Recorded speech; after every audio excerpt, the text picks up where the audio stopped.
اچھا، پیار سے کیا کہتے تھے آپ؟ ویسے کبھی محسوس نہیں کیا کہ انہوں نے کیا کہا ہے. ماں مجھے کہتی تھی عطا پیار سے، اس کے علاوہ؟ اور اس کے بعد اب بیوی کہتی ہے. یعنی ماں اور بیوی کے درمیان بھی تو کچھ خاتونیں پڑھتی ہوں گی، انہوں نے کیا کہا؟ وہ تو زیادہ پڑھتی ہیں لیکن کچھ یاد نہیں وہ کیا کہتی تھی. اچھا، موقع محل کی ہاں، وہ مناسبت. ظاہر ہے کہ پیار کی باتیں زیادہ دیر یاد نہیں رہتی، ورنہ یاد رکھنی چاہیے. عطا،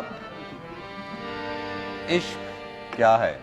جی عشق بھرے مجمع میں اکیلے ہو جانا، کسی شبیہ کو، صورت کو، نام کو ذہن میں لانا اور پھر گانا. میں نے کئی بار محسوس کیا ہے کہ آپ مجمع سے کٹ جاتے اور کہیں دور چلے جاتے. آپ کے ذہن میں کون سی شبیہ ہوتی؟